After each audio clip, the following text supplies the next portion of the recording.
రాజకీయాల్లో మాట్లాడాలంటే స్పష్టత ఉండాలి. ఆ స్పష్టత లేకుండా రాజకీయం చేసేది ఒక్క చంద్రబాబుకి మాత్రమే కాదు, చంద్రబాబుకు కూడా పనిచేసే స్టార్ క్యాంపైనర్లు అయినటువంటి పవన్ కళ్యాణ్ అండ్ షర్మిల. సో ఇందాక షర్మిల గారి గురించి మాట్లాడుకున్నాం. ఇప్పుడు పవన్ కళ్యాణ్ గారు నిన్న భీమవరంలో మాట్లాడుతూ ఒక ఇద్దరు వ్యక్తుల మధ్య తగాదా వస్తే అది వ్యక్తుల మధ్య తగాదా చూడాలి కానీ అది కులాల మధ్య తగాదా చూడకూడదు అంటారు.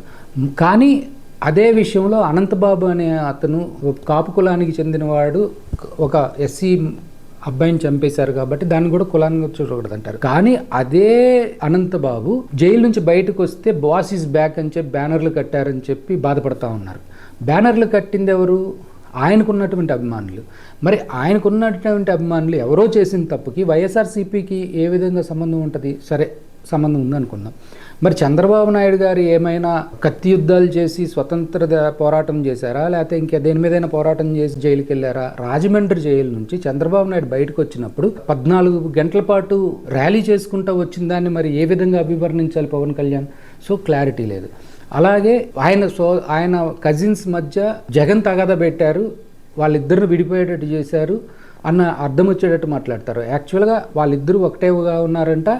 వాళ్ళిద్దరూ మధ్య గొడవ పడి ఒకళ్ళు జనసేనలో ఒకళ్ళు వైఎస్ఆర్సీపీలో చేరటంతో ఆ ఇద్దరి మధ్య తగాదాలు అయిన తర్వాత వాళ్ళిద్దరికి వేరువేరు పార్టీల్లో చేరారంట. ఆ చేరిన తర్వాత SC/ST కేసు పెట్టాడంట వైఎస్ఆర్సీపీలో చేరిన ఆయన కజిన్ ఇంకొక కజిన్ మీద.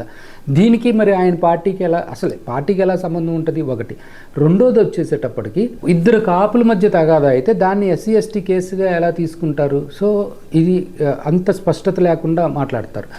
అలాగే ఇంకొకటి ఏం చెప్తున్నారు, బీజేపీ అగ్రనాయకుల దగ్గర చీవాట్లు తిన్నానని చెప్తారు. ఎవరి కోసం తిన్నారు? మా కోసం ఏమైనా తిన్నారా? అదేమంటే రాష్ట్రం కోసం అంటారు. రాష్ట్రం కోసం చంద్రబాబు నాయుడు ఏం చేశాడు, ఆయనకి మద్దతు ఇచ్చి మీరు 2014-19 మధ్య ఏం చేశారని ప్రజలు తెలిసే మీకు 1 సీటు, మీ దత్త తండ్రికి 23 సీట్లు ఇచ్చి ఈ రాష్ట్రం గౌరవించింది. అంతకంటే ఇంకెక్కువ ఏమైనా చేశారంటే దానికి కూడా ప్రజలు సిద్ధంగానే ఉన్నారు, ఏం చెప్పబోతున్నారు అనేది. సో ఒక్కసారి మీరు వేచి చూడండి. Thank you. ఈ వీడియో కనుక మీకు నచ్చితే లైక్ చేయండి. మా ఛానల్ని సబ్స్క్రైబ్ చేసుకోవడం మాత్రం మర్చిపోకండి.